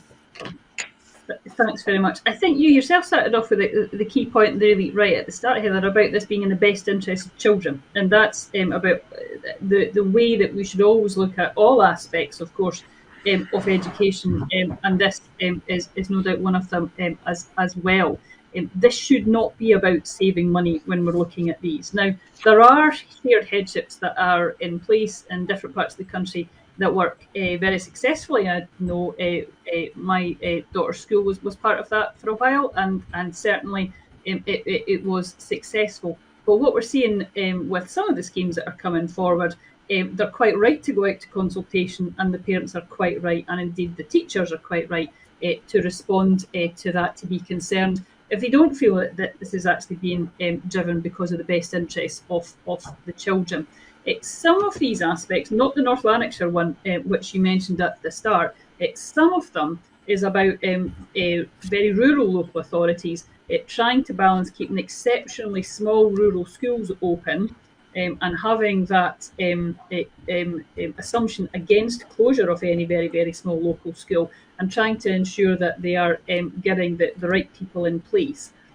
However, that is again about ensuring that we're getting the best interest of the child for it. We are very keen, of course, to make sure that we are supporting head teachers. That's why we've got into headship. That's why we've got a working group within government with stakeholders, including, of course, head teachers, to look specifically at what else can be done to support head teachers and to encourage more people to wish to become head teachers. They have been through themselves an exceptionally difficult time, I think, our school leaders, in particular over the past 2 years under COVID, and I absolutely recognise that. But that's why we're looking at that recruitment and retention into school leaders to make sure that if there's anything that the government can do, then it should do. I go back to that point you made at the start. All of these decisions should be about what's in the best interest of children, absolutely should go out to consultation, and teachers and parents and, of course, young people can react to that to decide whether they think that's right for their community at the time. And that will vary across the country. Some of it might be supported, some of it, quite rightly, parents and teachers will be vehemently against, and rightly so. Thank you, Shirley-Ann. Thanks to all of the panellists for answering that. We're going to come on to question 6 now. And again, we have one of our members, one of our colleagues lined up. We have Nusat Uthmani, who is going to come and read her question. Welcome, Nusat. Thank you, Heather. Good evening, everyone. I'm Nusat Uthmani. I'm the co-lead for Glasgow's EIS DAME network, and currently the convener of the EIS's anti-racist subcommittee. We have had a strong focus in education on the poverty-related attainment gap, but too much pressure is placed on schools to solve poverty when the focus should be more on tackling it in the community on a grassroots level with families. What will your parties do on a local level that isn't already in place to provide meaningful help to bring families out of poverty? I'd especially like a response in recognition of the fact that ethnic minority communities suffer the most from poverty and are the only groups in Scotland where rates of poverty are rising, according to the government's own research. Almost 50% of our minority children and young people live in poverty. As an anti-racist educator and member of the Scottish Government's Race Equality and Anti-Racism in Education programme, I can tell you that too often, ethnic minorities are viewed from a lens of their foreignness, often ignoring the other barriers that they face in society. Thank you. Thank you, Nusab, for that question. Again, we're going to allow 2 minutes for this. It's a very important question. And I'd like to start with John, please, to answer this one. Yeah, it is. It's a very important question. I guess the premise is exactly what Scottish Green councillors in Glasgow have done. So in the past 2 budgets, the SNP has a minority administration in Glasgow, but Greens have worked to support the past 2 budgets. And over the course of those 2 budgets, we've put £5 million of targeted funding for supporting needs emerging from the pandemic. And that has been through targeted programmes, so funding for One Parent Families Scotland, for the Glasgow Disability Alliance, Sahelia, and other ethnic minority organisations in Glasgow. We've supported an increase of intensive family support, financial inclusion support officers attached to schools. We've taken those into nurseries to support families with income maximisation. So we have absolutely recognised that the pandemic has exposed and exacerbated in many cases those existing inequalities. So when we're looking at addressing the underlying causes of poverty, we have to take that very targeted approach and understand where poverty is, where the issues we're affecting are being felt the widest and the deepest, and target our resources there. Green councillors, again in Glasgow, if we're returned, our manifesto got a number of commitments around the cost of the school day, around uniform affordability, making sure uniforms don't discriminate around any protected characteristics, support for uniform banks, continuing holiday food and activity programmes. We've pioneered a bike library scheme in Glasgow, so children can have access to bikes, and we've supported walking and cycling buses. So Green councillors have really championed this agenda at local level, and we will continue to do that after next week's elections. It has to be our absolute priority. If we're going to get young people learning and being their best in the school, we have to make sure that they're not faced with a terrible situation in terms of their household situation. We can support them with the cost of living crisis, and we can make sure that they're ready to learn. Thank you, John. Willie, please. Yeah, Nusa, I agree with the premise of your question. I agree with that. But I strongly believe, and I always have, that education ultimately is the best route out of poverty. It's the best way to give young people chances in their life that they would otherwise be deprived of. I think the education system in previous decades has lifted so many people up to do great things in their life, and I think we should always work to make sure that at the core of what we do with the education system, that is ultimately our achievement. It's a great leveller, is education, because it lifts talent up, it lifts opportunities for people. So I want to hold on to that. But I agree with what you're saying about shouldn't be left to pick up where society and where government has failed. And that's where it's really important to recognise the poverty-related attainment gap is not just a problem of schools, that it is a problem of society and government. And that's why we support targeted measures like free school meals, the child payment being increased. We want to make sure the breakfast clubs are in there and fully supported, because well-fed kids are the best, can learn to the best of their ability. We want to increase the early education and childcare offer, because that's incredibly expensive for families. All of those things will help target support those to give them great opportunities. But fundamentally, I believe that education is the best route, it's the best chance to lift people up.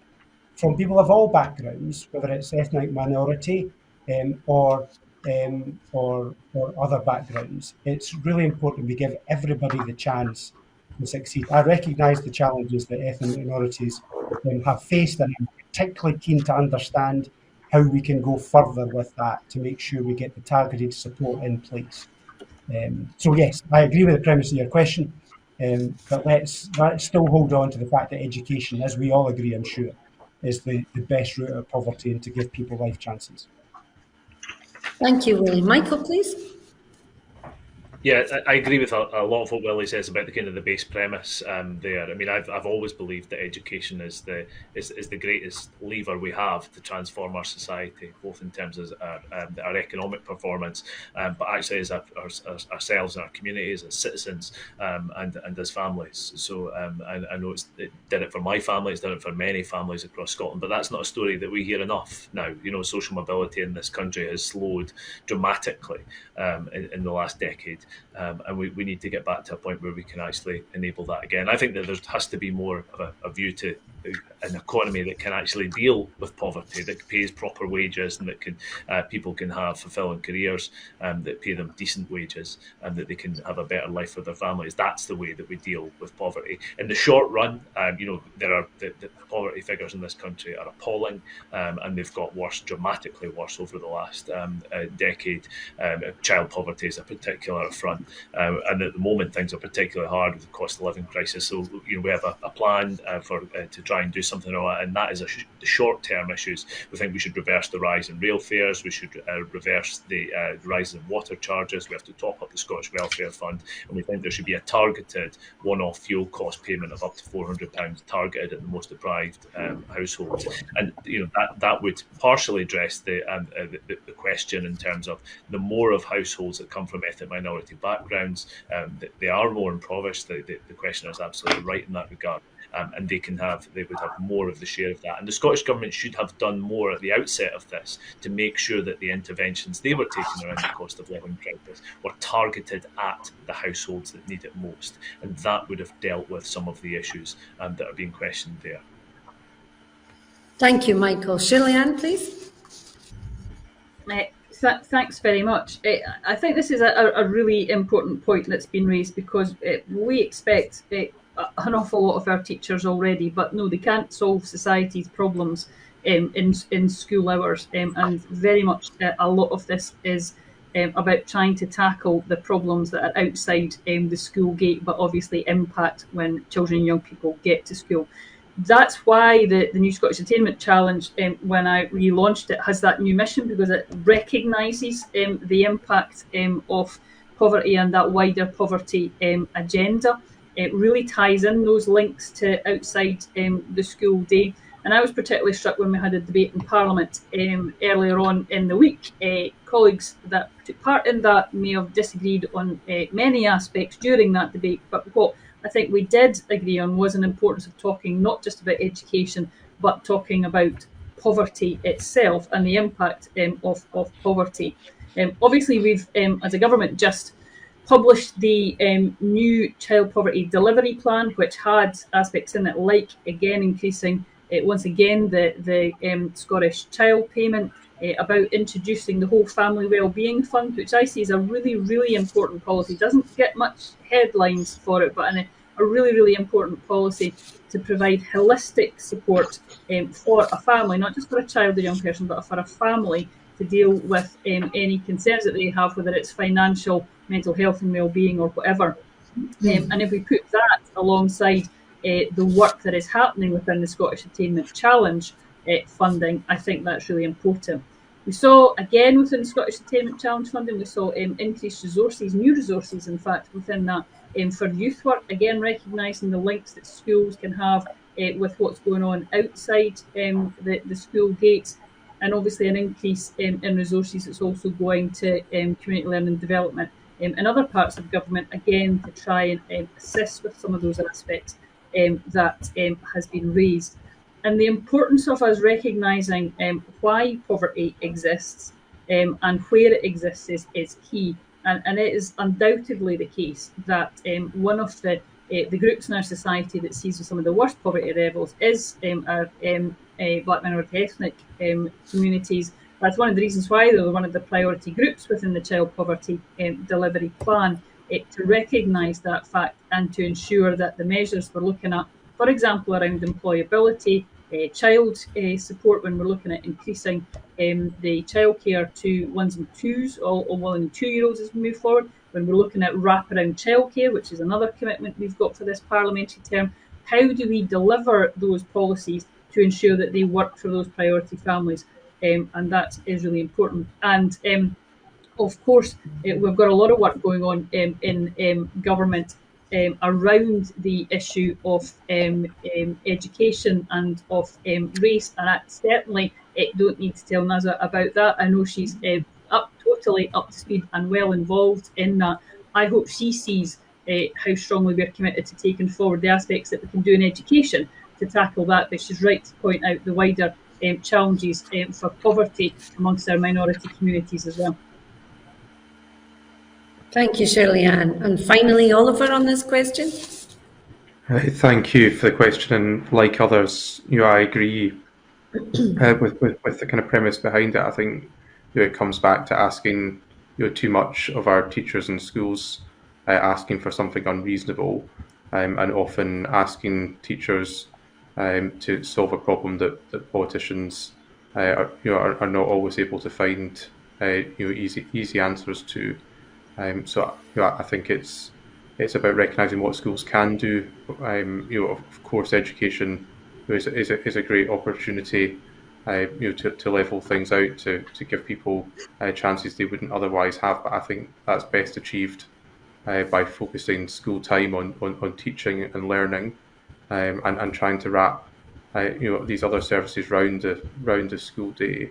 But in terms of a specific, the Scottish Conservatives have suggested in our local government manifesto that we pilot an idea of family hubs that bring together health, social care, and education services outside of school, and try and provide more support to families and to disadvantaged young people, but to try and bring in these other services, because I think often what we see is teachers stepping forward where there have been cuts elsewhere within council services, and again, often it is support for those in poverty that gets cut first when budgets are really tight. So again, it's making sure our councils are properly funded so that they can take the decisions that work in a local context, and not trying to think that it's always national initiatives that are the answer, when things can be very different in a rural authority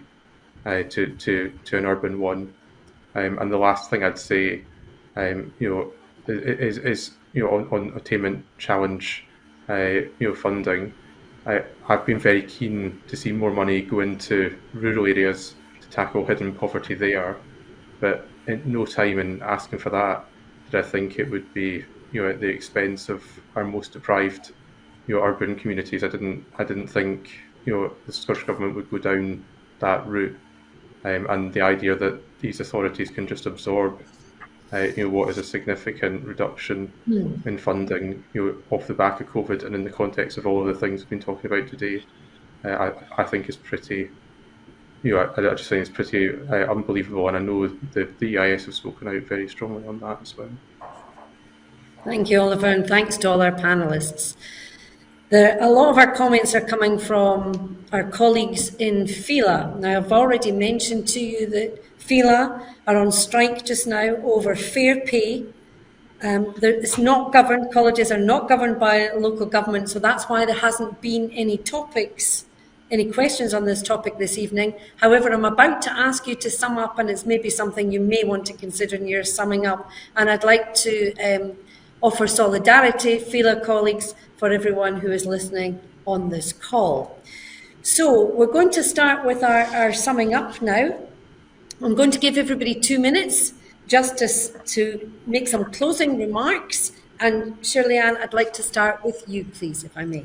Thank you.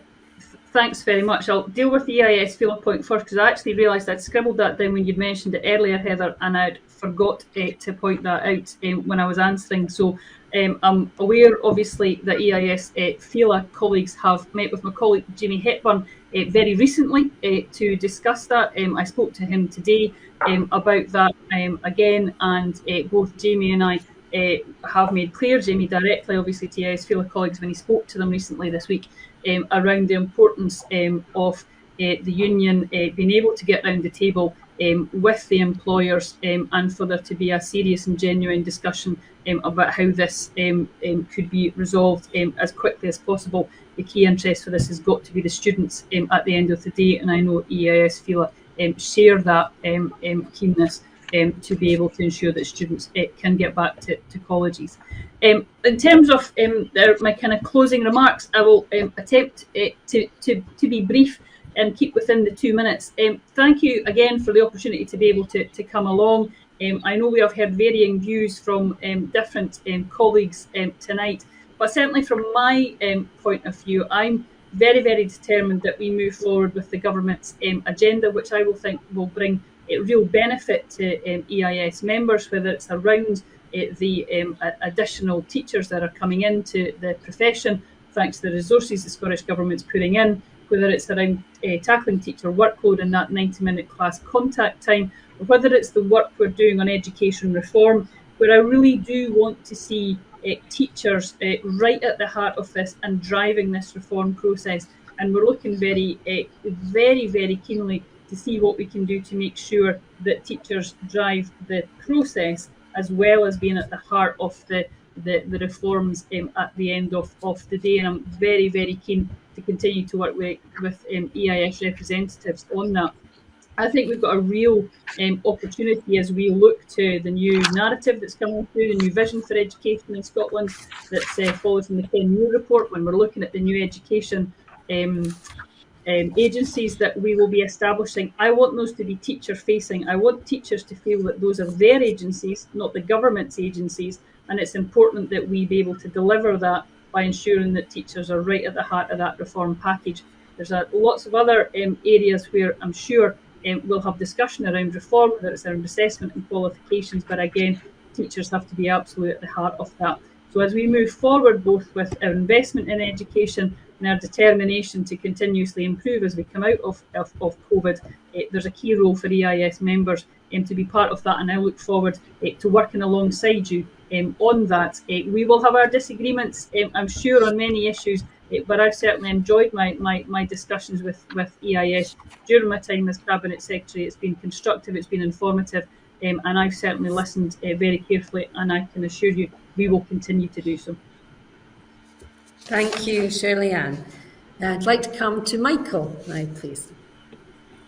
Thanks, Heather, and thanks to everyone who's come along tonight. I mean, we've been told that that education was this government's number one priority, and I don't think anybody seriously believes that now, if they ever did, because the facts just don't hold that out. We see across the last 15 years the scale of the cuts, and the only vision that the SNP are able to hold out is to undo some of the cuts they've already made and try and undo some of the messes that they have created.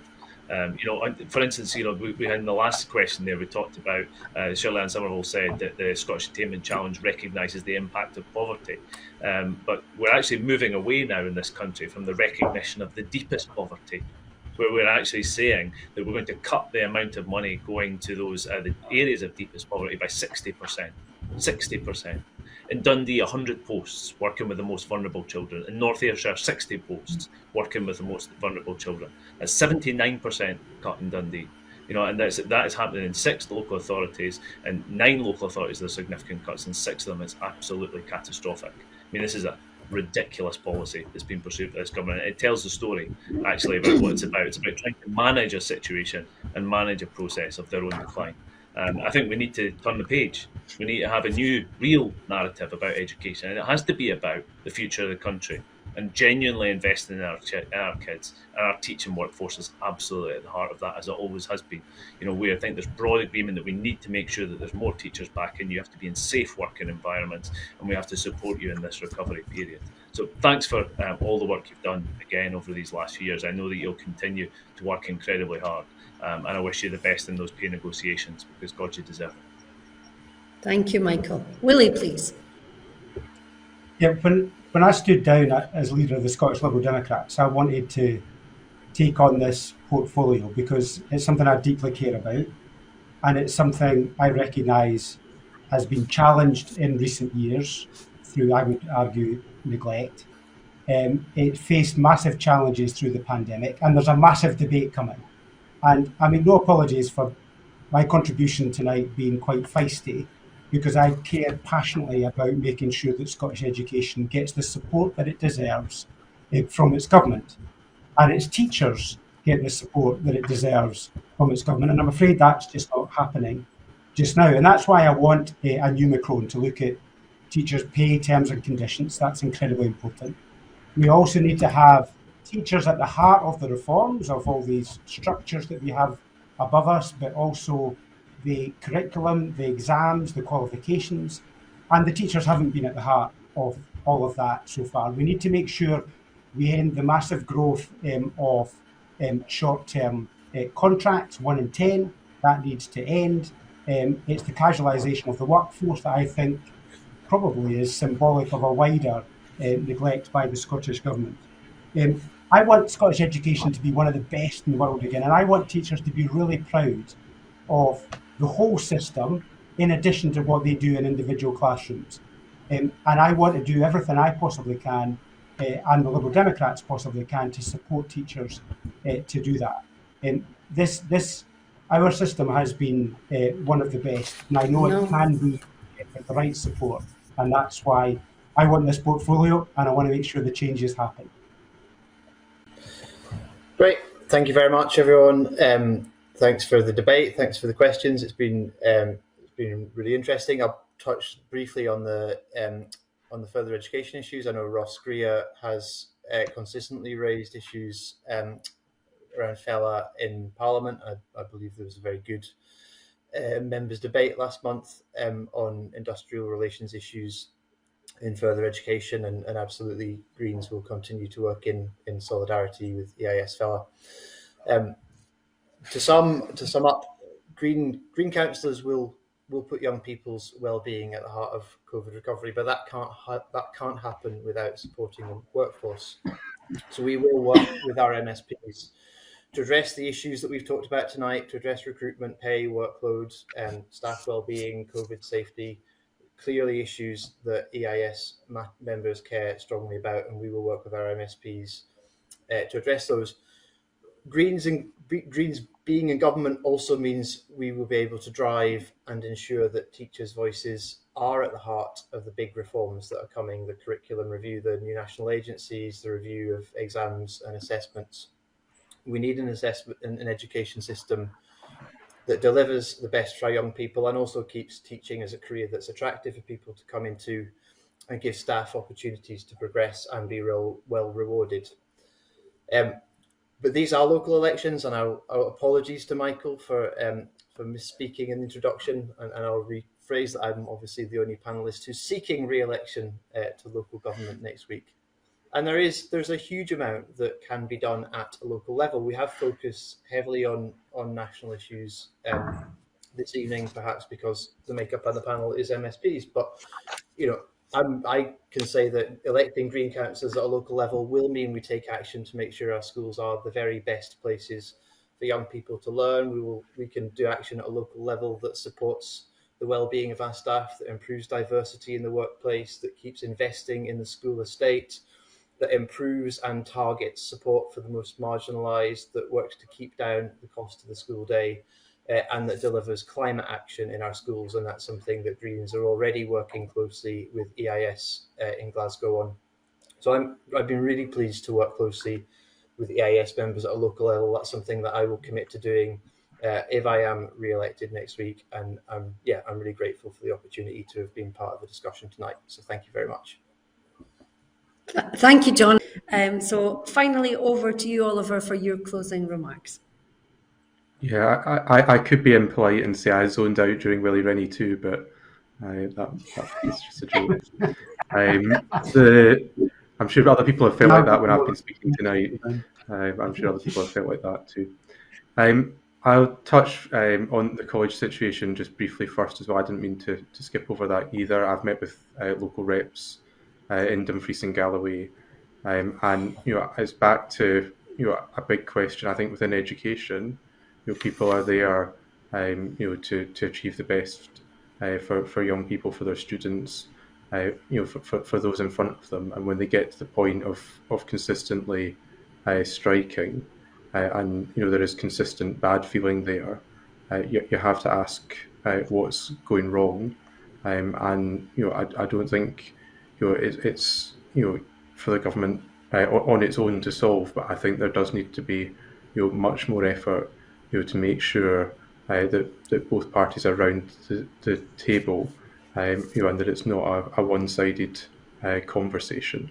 And again, I think we've got to recognise the role that our lecturers have played, again, like teachers, through a very difficult couple of years, and reflect on the central role colleges play in creating equality of opportunity for a lot of people for whom education maybe hasn't worked as well, in other settings, and we've got to make sure that college lecturers are valued, and that their skills are recognised.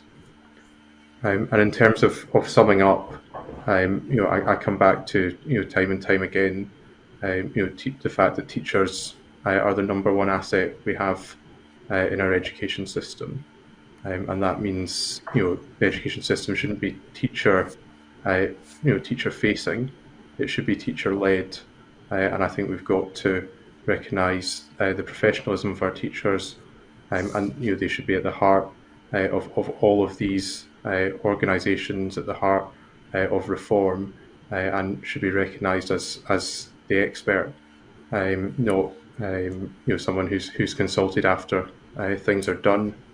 And if we want to have professional teachers, we've got to have pay and progression that matches the ambitions we all have for our education system. But I'm really grateful for the chance to take part tonight, and I think even the questions themselves, give us all, whatever level of government we end up in, or in something to think about, and I think it speaks, to the understandable frustrations there are within the teaching profession. Thank you. Thank you, Oliver. I'm going to bring tonight's events to a close now, and I want to heartily thank all of our panel members, Oliver Mundell, John Molyneux, Willie Rainey, Michael Mara and Shirley-Ann Somerville. I'd like to thank all the members who submitted questions ahead of tonight's events, and to those who presented their questions directly to the panel. I'd also like to offer thanks to our technical partners, Cameron Live, who facilitated tonight's event, and in fact the EIS staff, who have also worked very hard to make tonight's events happen. I hope this event has been informative and that all of you managed to cast your votes on the 5th of May in the Scottish local elections. I want to thank all members who joined us online or on social media, and I hope you all have a lovely evening, and thank you very much for joining us. Good night, everyone.